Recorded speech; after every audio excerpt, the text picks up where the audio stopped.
জয় গুরু খামখেয়ালি প্রাণ চ্যানেলে আপনাদের স্বাগত। আজ আমরা পড়ব শতরূপে অপরূপ নিগমানন্দ গ্রন্থ থেকে কিছু অংশ। জয় গুরু।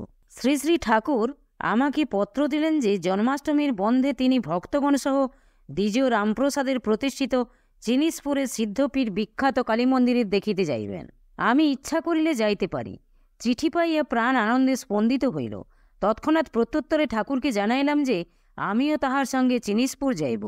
জন্মাষ্টমীর পূর্বদিন সন্ধ্যার গাড়িতে ঢাকা যাইয়া পৌঁছিলাম। পরদিন প্রাতে শ্রী শ্রী ঠাকুর সহ নিপেন দাদা, আমি, যজ্ঞেশ্বর গঙ্গোপাধ্যায় এবং গুরুভ্রাতা প্রমথ রায় রেলে নারায়ণগঞ্জ অভিমুখে রওনা হইলাম। নারায়ণগঞ্জে পৌঁছিয়া আমরা বার্দিগামী স্টিম লঞ্চে উঠিয়া নরসিংদী স্টিমার স্টেশনে নামিলাম। ঠাকুরের জন্য পালকির ব্যবস্থা ছিল। আমরা পদব্রজে পালকির পশ্চাতে চলিলাম। সন্ধ্যার পূর্বে আমরা চিনিসপুর গ্রামে কালীবাড়িতে পৌঁছিলাম। শ্রী শ্রী ঠাকুর কালীবাড়ি সেবায়িত শ্রী চন্দ্রকান্ত চক্রবর্তীর বাড়িতে থাকিলেন। আমরা চারিজন নিকটবর্তী স্কুল ঘরে আসন গ্রহণ করিলাম। সন্ধ্যায় শ্রীমন্দিরে আরতি দর্শন করা গেল। মন্দিরের ভিতরে কোনো বিগ্রহ ছিল না। শ্বেতপাথরে বাঁধানো বেদি সিদ্ধাসন, উহাতেই মায়ের পূজারতি সম্পন্ন হইত। এতৎ সম্পর্কে ইহা উল্লেখযোগ্য যে হালি শহরে রামপ্রসাদের ভিটাতেও পূর্বে শ্বেতপাথরে বাঁধানো সিদ্ধাসন ছিল। বহু বৎসর পূর্বে হালি শহরে যখন ভক্ত সম্মেলনী হয়, তখন ঠাকুরের ছবিসহ শোভাযাত্রাতে শতাধিক পুরুষ ও নারী ভক্ত যোগ দিয়েছিলেন। আমরা রামপ্রসাদের ভিটাস্থিত দালান মন্দিরে সেই বাঁধানো সিদ্ধাসন ও পঞ্চবটি পরিক্রমা করিয়া আশ্রমে ফিরি। বিগত হালিশহর ভক্ত সম্মিলনীর সময় দেখিলাম নতুন মন্দিরে পাথরের বিগ্রহ প্রতিষ্ঠিতা হইয়াছেন, আর পঞ্চবটি এবং বড়নার মন্দিরও নির্মিত হইয়াছে। জিনিসপুরে প্রথম রাত্রিতে আমরা আহারান্তে স্কুল ঘরেই বিশ্রাম করিলাম। পরদিবস সিদ্ধাসনে মায়ের বিশেষ পূজা সম্পন্ন করা হয়। পূজার সময় শ্রী শ্রী ঠাকুর মন্দিরের ভিতরে ছিলেন। আমরা বারান্দায় ছিলাম। অপরাহ্নে ঝড় ও মুষলধারে বৃষ্টি আরম্ভ হইল। বাহিরে যাওয়ার উপায় ছিল না। সন্ধ্যা অতীত হইয়া গিয়াছে, অথচ প্রবল বৃষ্টি আর কিছুতেই থামে না। আমি মন্দিরে যাইবার জন্য ব্যাকুল হইয়া পড়িলাম। মনে হইল শ্রী শ্রী ঠাকুর যেন আমায় আকর্ষণ করিতেছেন। অবিলম্বে পরার কাপড় গুটাইয়া পিঠে ও মাথায় একটি গামছা ঢাকা দিয়ে বাহিরে নামিয়া পড়িলাম এবং ছুটিয়া ভিজিতে ভিজিতে মন্দিরের বারান্দায় যাইয়া উঠিলাম।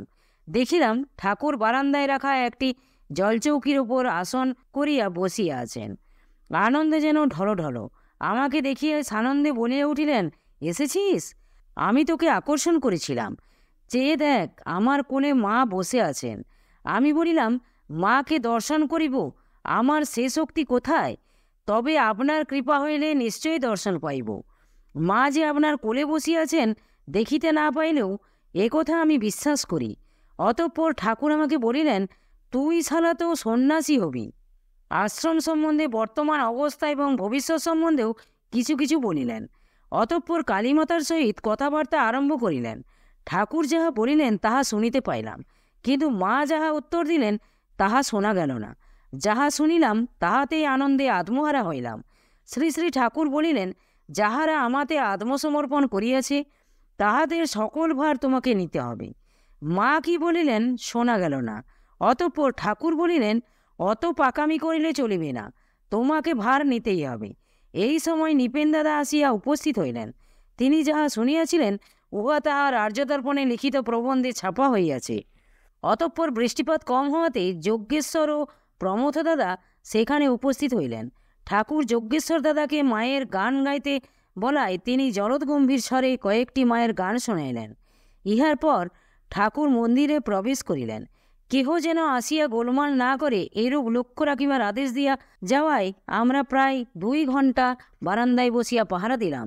অতঃপর সেবায়িত আসিয়া জানাইলেন, আজ ঠাকুর বাহির হইবেন না। আহারান্তে আমাদের বিশ্রামের জন্য আদেশ করিয়াছেন। পরদিনও প্রায় সমস্ত দিবস শ্রী শ্রী ঠাকুর মন্দিরে কাটাইলেন।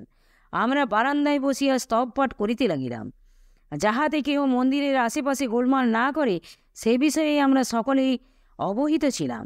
সন্ধ্যায় বারান্দায় কীর্তনাদি হওয়ার পর ঠাকুর বিশ্রাম করিতে গেলেন। পরদিন বেলা 10টার মধ্যে স্নানাহার শেষ করা হইল। শ্রী শ্রী ঠাকুর সেবায়িত মহাশয়ের নিকট বিদায় গ্রহণ করিয়া পালকিতে আরোহণ করিলেন। আমরা সঙ্গী হইলাম। পালকি হইয়া বেহারাগণ ছুটিতে লাগিল। গুরু ভাইগণ পশ্চাতে পড়িলেন।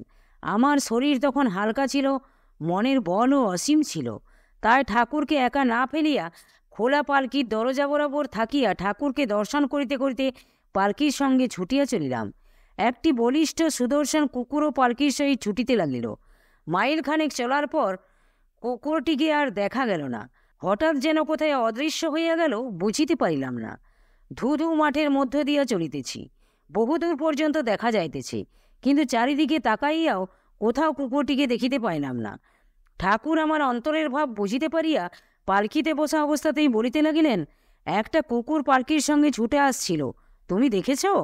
আমি বলিলাম, হ্যাঁ বাবা, দেখেছি, তবে ওটাকে দেখিতে পাইতেছি না। ঠাকুর বলিলেন, হ্যাঁ, সে অদৃশ্য হয়েছে। মাই আমাকে এগিয়ে দেবার জন্য পালকির সঙ্গে সঙ্গে এসেছিলেন। তিনি কুকুরের রূপ ধারণ করলেও আমি কালিকা রূপেই তাকে দেখেছি। আমিও মাকে এই রূপে দর্শন করাতে নিজকে কৃতার্থ মনে করিলাম। বেহারাগণ বৃক্ষতলে বিশ্রামার্থে পালকি নামাইলে কিছুক্ষণ মধ্যে গুরু ভাইগণ সেখানে উপস্থিত হইলেন। অতঃপর লঞ্চে উঠিয়া নারায়ণগঞ্জ রেল স্টেশনে পৌঁছিয়া সন্ধ্যায় আমরা ঢাকা শান্তি আশ্রমে পৌঁছিলাম।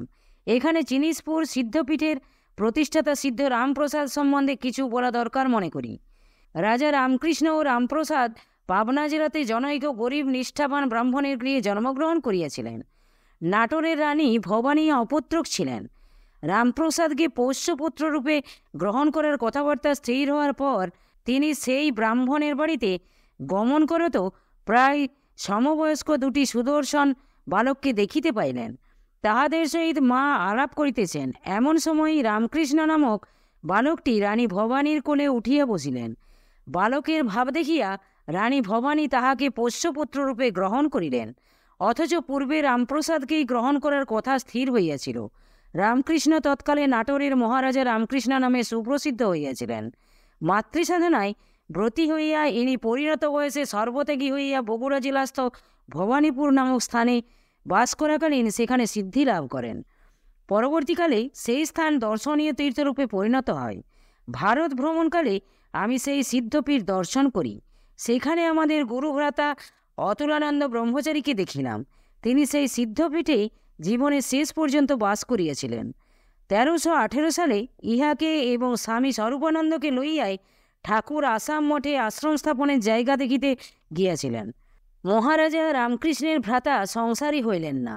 মাতৃদর্শন অভিলাষে বহু স্থান পরিভ্রমণ করার পর উপরোক্ত জিনিসপুরেই তিনি সিদ্ধি লাভ করেন।